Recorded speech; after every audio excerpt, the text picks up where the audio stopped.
that the river, the Milwaukee River, is right along this border edge. And effectively, all of this blacktop that we're looking at takes the water from the rain, from the snow melt, and it winds up in the Milwaukee River. In this particular area, the village of Grafton would like to blacktop this area for a parking area, and therefore they have asked me to remove my garden. Obviously, if we're talking about ecology and protecting the environment and the pollutants that go into the Milwaukee River, we really don't want to have blacktop alongside of the Milwaukee River, regardless of whether or not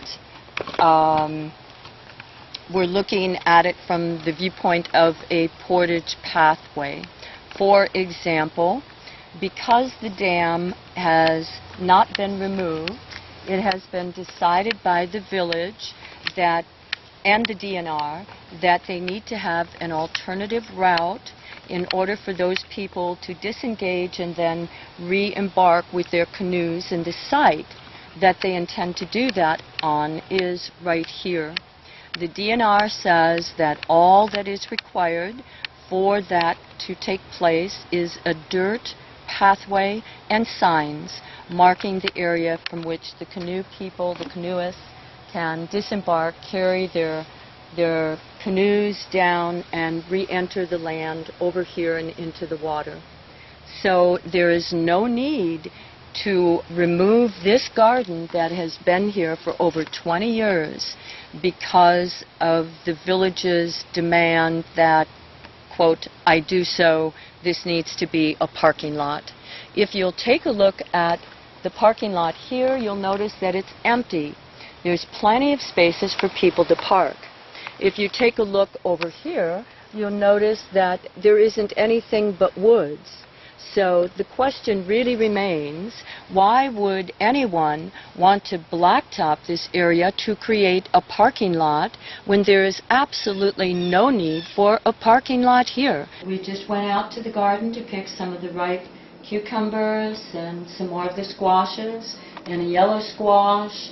So this is what we have today that we're going to put up into lactic acid fermented vegetables. We're going to saute some of these. These are nasturtiums, and basically we're going to be eating all these wonderful foods. Whether or not I have to take the garden down or not, as you can see, this plot of land is very much adjacent to the property.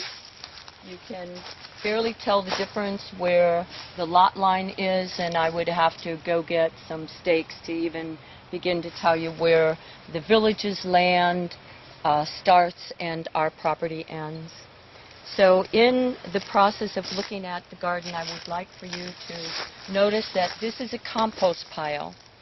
And compost is for the purpose of enriching the soil, and how we do that is we do it with leaves. We don't use cow manure or any type of fertilizer. We simply use the leaves that we have from all of the trees up above and all of the area of the trees in this area, and put the weeds as well into the compost pile, and eventually it turns into soil and something really loose and very wonderful to grow plants in. And in the background we have a lot of comfrey. Over here is cucumber, and the cucumbers are hanging from a garage sale special, which is this rack. There's a lot of comfrey, and what we do with the comfrey is we use it as a mulch in order to keep the soil moist, as well as absorbing the moisture from the rain. For example, this is the soil and it's moist and fertile and rich. And it's moist, fertile, and rich where you can plant whatever you desire to plant because it's organic. What I would really like to show you is that the border of the garden is dependent upon comfrey to be used as a mulch. And if you'll take a look at all of the comfrey, this is the comfrey that my father initially planted 20 years ago. And that pile way over there is a comfrey pile where I take all of the refuse from all of the garden material and I stick it on a pile. So what we are looking at is a border of comfrey running all along here and all along the other side, and it creates this compost pile right in through here by taking the dried leaves and putting that matter here. Next year I can begin to take this and work it into the soil in order that we have a very, very rich organic soil.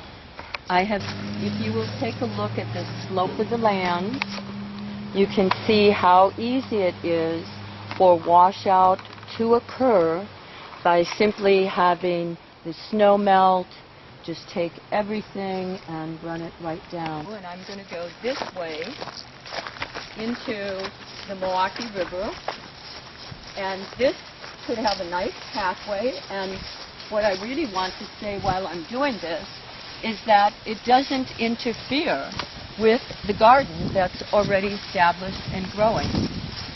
So from here we can see the Milwaukee River, but you'll also note that we have a lot of trees, and the grade that a canoeist would have to